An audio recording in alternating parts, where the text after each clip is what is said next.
Vamos dar uma olhadinha, então, para o pleito, para a eleição do próximo domingo.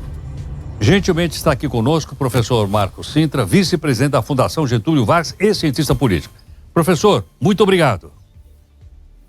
Prazer, Heródoto. Ao nosso lado também está aqui o jornalista Josias de Souza, que é colunista do UOL. Josias, muito obrigado mais uma vez. Muito obrigado a você, Heródoto. Um prazer estar contigo, um prazer estar também dividindo a tela aqui com o professor Marcos Cintra. Muito obrigado. Josias, vamos dar o primeiro passo em direção às eleições gerais, são 5.565 municípios, mas o que está atraindo também a atenção, porque até tem vamos dizer, um aspecto nacional, é a eleição em São Paulo. Também a pergunta para os nossos dois convidados. Na sua opinião, esse resultado, ele tende, por exemplo, a mexer também com a popularidade, com o governo do presidente Lula, do governador Tarcísio e também do opositor, o Bolsonaro? Qual é a sua opinião, Josias? Sem nenhuma dúvida, essa eleição em São Paulo ganhou um fator nacional. E os principais atores deram à eleição esse fator nacional. O Lula disse, meses atrás, que faria em São Paulo um embate pessoal contra a figura, como ele se refere ao Bolsonaro. Então, ele deu a essa eleição um relevo, ele federalizou a eleição e, evidentemente, isso terá um bônus ou um ônus. Se o candidato do Lula prevalece, o candidato dele é o Guilherme Boulos, ele sairá mais forte dessa eleição municipal. Se o Boulos perde a eleição, evidentemente, o Lula tem um custo. No caso oposto, no campo ideológico da direita, o Bolsonaro se omitiu na disputa de São Paulo. Ele oscilou entre o Pablo Marçal e o prefeito Ricardo Nunes. Essa oscilação abriu um espaço para que o governador Tarcísio de Freitas assumisse um papel de protagonista nessa área do conservadorismo. E ele embarcou o Tarcísio de corpo e alma na candidatura do Ricardo Nunes, que está agora tendo dificuldades, porque o Pablo Marçal está com um viés de alta nas pesquisas, e se o Ricardo Nunes não for bem nessa eleição, haverá um custo para o governador Tarcísio, que sairá mais fraco do processo. Se o Ricardo Nunes prevalece na eleição, o Tarcísio sai, potencializa a sua posição de principal alternativa do conservadorismo nacional para a eleição presidencial de 2026. Ele está hoje com um papel em São Paulo mais proeminente do que o próprio Bolsonaro. Se o Pablo Marçal vai ao segundo turno, na vaga que seria do prefeito Ricardo Nunes, aí o Bolsonaro, o Tarcísio, eles vão ter que se reposicionar em cena, não é? E talvez não fiquem confortáveis, porque hoje o Pablo Marçal se revela mais bolsonarista que o próprio Bolsonaro. Então ele mostrou que o eleitor bolsonarista de São Paulo já não pertence ao Bolsonaro. Ele se movimenta até a revelia da posição do ex-presidente. Professor Marcos Cintra, qual é a sua opinião, professor? Olha, eu acho que o Josias analisou muito bem o quadro do ponto de vista político, em termos de mexer nas peças, né, nesse tabuleiro, e qual é o impacto que essas eleições em São Paulo podem ter no cenário nacional. Agora, eu quero adicionar um outro elemento, a importância da disputa aqui em São Paulo, que a Prefeitura de São Paulo é a joia da coroa política brasileira, não é?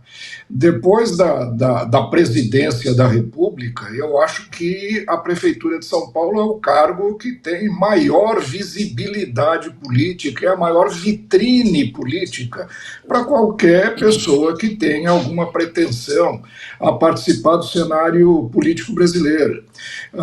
São Paulo é uma síntese do Brasil. Aqui nós temos todos os tipos de problema, e qualquer coisa que aconteça em São Paulo repercute nacionalmente. Então, além dessas eleições estarem de fato mexendo no cenário, no tabuleiro político, ela tem uma importância intrínseca à própria prefeitura, que é a importância da cidade de São Paulo, não só como a maior metrópole, né, do nosso país, mas também como possibilidade de se testar vários modelos de gestão. É um teste muito importante para qualquer pessoa que tenha pretensão política. Então, eu acho que no domingo nós vamos ter, de fato, um impacto muito forte na vida brasileira, seja do ponto de vista político, seja do ponto de vista de governança também, né, de modificação de hábitos. E aí, eu gostaria de chamar a atenção a participação do Marçal. Ele é uma pessoa muito diferenciada. Ele me lembra um pouco o começo da campanha do próprio Bolsonaro, quando causou um impacto pelo seu modo de agir, pela sua postura, acabou se elegendo, né, como resultado desta modificação de atitude. E eu acho que isso pode acontecer aqui em São Paulo também. Então, nós temos três elementos. Nós temos figuras novas, com posturas políticas novas. Nós temos um cargo que, por si só, é extremamente importante na política nacional. E, além disso, como muito bem pontuou Josias, a disputa, né, tradicional já entre nós, entre Bolsonaro e Lula. Josias, queria aproveitar e perguntar a você e depois também para o professor Marco Sintra. Josias, houve uma fratura na direita dentro dessa eleição em São Paulo, estou enganado? Não, houve uma fratura, ainda está em curso uma guerra fratricida entre o Ricardo Nunes e o Pablo Marçal por esse voto da direita em São Paulo. Isso não há nenhuma dúvida. E por isso realcei, Heródoto, que o que chama a atenção nesta guerra pelo voto conservador em São Paulo é o fato de que o conservadorismo não se confunde mais com bolsonarismo. O conservadorismo é maior do que o bolsonarismo, né? E ele está se posicionando, o eleitor conservador de São Paulo está se posicionando nessa disputa entre o Pablo Marçal e o Ricardo Nunes, que é uma disputa particular numa eleição que é maior do que isso, né? Mas no primeiro turno essa disputa está muito realçada. E houve um aspecto que foi muito bem capturado, bem captado pelo Datafolha, que saiu ontem, né? Que é uma migração de última hora que está ocorrendo no voto que esteve com o Bolsonaro em 2022. Então, há uma semana, esse eleitor que lá em 2022 votou no Bolsonaro estava praticamente dividido ao meio. 43% desses eleitores estavam com o Marçal e 39% com o Ricardo Nunes. 43% Marçal, 39% Ricardo Nunes. A diferença era, então, há uma semana, de 4 pontos percentuais nesse nicho do eleitorado. Isso saltou para 19 pontos. Hoje o Marçal, que está com um viés de alta, soma 51% desses votos bolsonaristas. E o Ricardo Nunes, que está em curva descendente, ele amealha 32% nesse nicho do eleitorado. Então, há algo muito parecido com uma sangria, uma hemorragia mesmo, em favor do Pablo Marçal. Isto está impactando a dinâmica da eleição. O Ricardo Nunes chega à reta final com problemas, né, nessa disputa particular que ele trava com o Pablo Marçal pelo voto de direita. E o mais curioso, para encerrar, é que essa movimentação toda se dá à revelia do Bolsonaro. Que o Bolsonaro fez um zigue-zague entre um e outro, entre Marçal e Nunes, mas num segundo tempo, depois, sobretudo, do 7 de setembro, ele, de forma tímida, tem se posicionado do lado do Nunes. E o eleitor dele está dando de ombros para a posição do Bolsonaro e está migrando majoritariamente hoje para o cesto de votos do Marçal. Professor Marco Sintra. Olha, eu tenho a impressão de que o eleitor bolsonarista, ele está numa encruzilhada, né? Por um lado, ele tem o próprio Bolsonaro e o Tarcísio apoiando uma candidatura, e por outro lado surge um segundo candidato que representa o pensamento bolsonarista, o pensamento conservador brasileiro de maneira muito mais intensa do que o Ricardo Nunes. O importante, me parece, é que isso está demonstrando que o voto conservador brasileiro ele não pertence a ninguém. Ele é um voto absolutamente livre, aliás, pela própria essência do liberalismo. E, em determinados momentos, ele vota de maneira muito pontual, dependendo da candidatura específica e das circunstâncias. Então, eu não acredito que, diferentemente do voto petista, por exemplo, que é um voto cativo do PT, é um voto de militância, o voto conservador ele é muito mais fluido.